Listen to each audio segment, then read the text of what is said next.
आजाद भारत की पहली महिला जिसे भारतीय संविधान, भारतीय कानून द्वारा फांसी की सजा सुनाई गई। फांसी होने से पहले उस प्रदेश की उस समय की तत्कालीन मुख्यमंत्री उसको 5 लाख रुपए की सहायता राशि देने की घोषणा करती हैं। उस महिला के ऊपर आरोप था कि उन्होंने अपने पूरे परिवार को अपने हाथों से काटा और समाप्त कर दिया। नमस्ते, आदाब, सत श्री अकाल, अभिवादन स्वीकार करिए। सौरभ सोशलिस्ट का स्वागत है आप सभी का हमारे खास एपिसोड अपराध की दुनिया में। साथियों, एपिसोड शुरू करने से पहले आपसे गुजारिश है, अगर आपको लगता है कि आपके एक सब्सक्राइब करने से आपके मोबाइल पर कोई बहुत ज्यादा प्रभाव और लोड नहीं पड़ने वाला है, तो प्लीज हमारे चैनल सौरभ सोशलिस्ट को सब्सक्राइब कर लीजिएगा। आइए शुरू करते हैं कहानी को। उत्तर प्रदेश का एक जिला अमरोहा है। अमरोहा जिले के बावनखेड़ी गांव की यह घटना है। घटना है 14 अप्रैल 2008 की। वहां पर एक परिवार रहा करता था, शौकत अली का। बहुत ही सभ्य और शालीन परिवार था। गांव में बहुत ही सबसे ज्यादा शिक्षित परिवार था। शौकत अली खुद लेक्चरर थे, बच्चों को अच्छी शिक्षा दे रहे थे।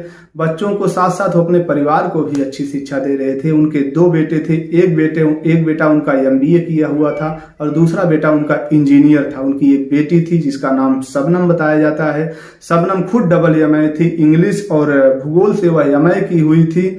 उस समय वह शिक्षा मित्र में नौकरी कर रही थी। छोटे छोटे बच्चों को अच्छी शिक्षा दे रही थी। घर परिवार ठीक ठाक चल रहा था, एकदम से सब कुछ बढ़िया था। लेकिन एक दिन रात में शौकत के घर के अंदर से किसी के चीखने पुकारने की आवाज आती है। काफी जोर जोर से कोई चिल्ला रहा था, रो रहा था। चीख पुकार सुन करके अगल बगल के लोग भी जाते हैं। जैसे ही जाते हैं देखते हैं कि वहां पर 4 अलग अलग कमरों में 5-6 लोगों की लाशें पड़ी हुई थी। लाशें एकदम से क्षतिग्रस्त हो चुकी थी, पूरा खून फैला हुआ था। इन सब चीजों को देख करके लोग विचलित हो जाते हैं और तुरंत मौके की गंभीरता को देखते हुए पुलिस को फोन करते हैं। पुलिस को बताते हैं कि ऐसे ऐसे घटना हुई है। मौके पर तुरंत रात को ही पुलिस पहुंच जाती है। एक थाना नहीं, करीब 8-10 थानों की पुलिस आती है। डाक स्क्वाड की टीमें आती हैं, फिंगरप्रिंट की टीमें आती हैं।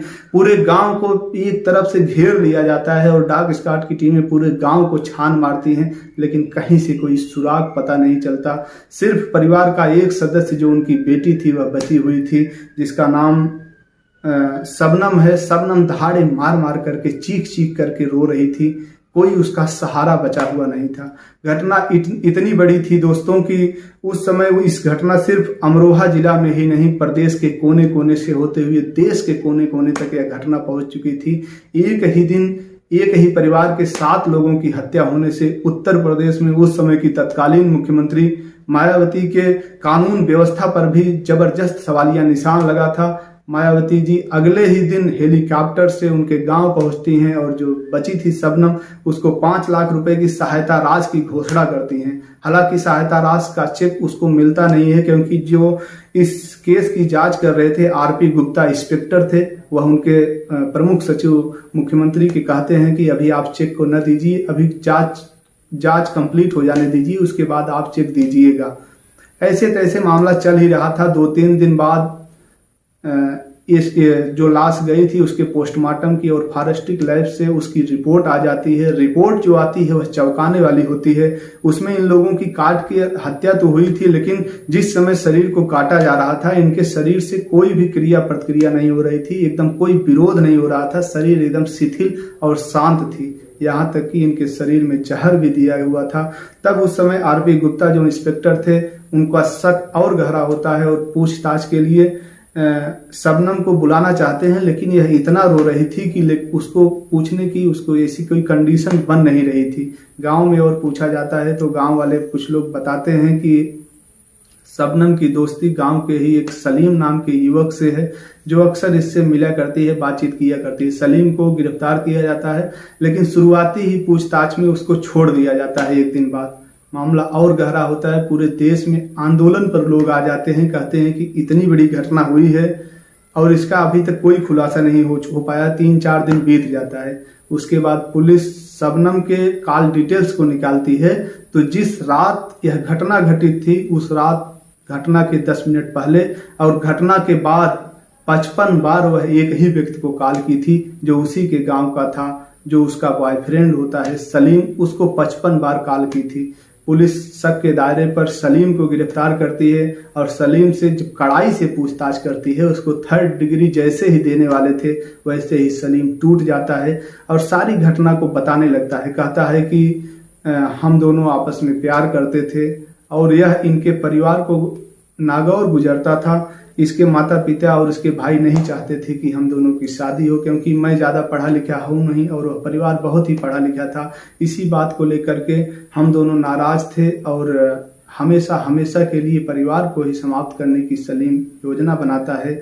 उसके बाद शबनम के साथ मिल करके उस वक्त रात में हम पहले योजना बनाते हैं और आकर के जहर की पुड़िया चाय में मिलाकर देते हैं। जैसे ही सभी लोग चाय पीते हैं, उस रात शबनम खीर भी बनाई हुई थी, खीर में भी जहर दिया जाता है। सब खा करके जब सो जाते हैं तो यह रात को फोन करके बुलाती है और हम आते हैं। उसके बाद एक गिरासा टिंगारी लिए रहते हैं, इससे इनके बदन को काटा जाता है और काट करके हम जैसे ही चले जाते हैं, कुछ दूर ही पहुंचे रहते हैं, तभी फिर से फोन करती है शबनम की अभी एक जो छोटा भतीजा 10 या 11 महीने का, बोल रही थी कि यह बच गया है, इसको भी निपटाना है। तब मैं बोला कि मैं अब वापस नहीं आने वाला हूं, तुम उसको निपटा दो। तब यह उसका गला दबा करके तब तक गला दबाई रही जब तक कि वह भतीजा इसका मर नहीं जाता है। कितनी निर्दयता पूर्वक हत्या की गई। इस तरीके से 3 से 4 दिन के अंदर पुलिस इस घटना की खुलासा करती है। फिर शबनम को भी गिरफ्तार किया जाता है, उससे पूछताछ करने लगती है। शबनम कहती है कि हमें कुछ नहीं मालूम है। तब तक सलीम कहता है कि अब सब सच बता दो, मैंने बता दिया। शबनम रोने लगती है। इस तरीके से इस घटना का पर्दाफाश हो जाता है दोस्तों। उसके बाद दोनों को आपराधिक मामलों में गिरफ्तार करके जेल भेज दिया जाता है। जेल में मुकदमा चल ही रहा था। अमरोहा की डिस्ट्रिक्ट कोर्ट से 3 अगस्त 2010 को एस.ए. हुसैनी जो उस समय जज रहते हैं, वह दोनों को फांसी की सजा सुनाते हैं। उसके बाद ये लोग जो डिस्ट्रिक्ट कोर्ट का फैसला होता है उसको हाई कोर्ट में चुनौती देते हैं। हाई कोर्ट की सिंगल बेंच से भी इनकी फांसी को बरकरार रखा जाता है। उसके बाद डबल बेंच पर जाते हैं, वहां से भी इनकी फांसी को बरकरार रखा जाता है। फिर सुप्रीम कोर्ट जाते हैं। सुप्रीम कोर्ट भी कहती है कि यह सजा माफ करने योग्य नहीं है, वाकई में बहुत ही गंभीर और जघन्य अपराध इन लोगों ने किया है। सुप्रीम कोर्ट से भी फांसी की सजा बरकरार रहती है।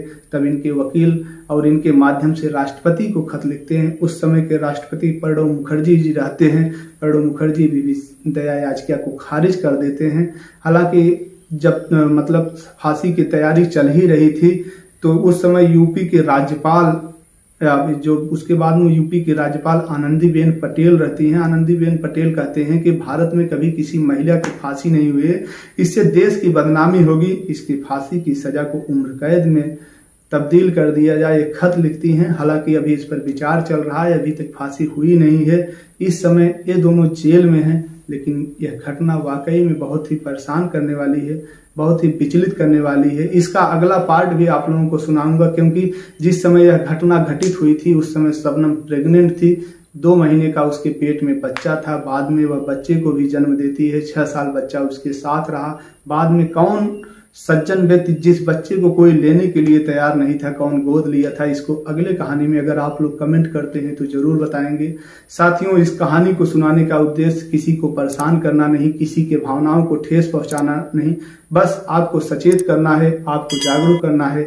मिलते हैं फिर किसी नए वीडियो में, तब तक के लिए दीजिए इजाजत। नमस्कार, जय हिंद।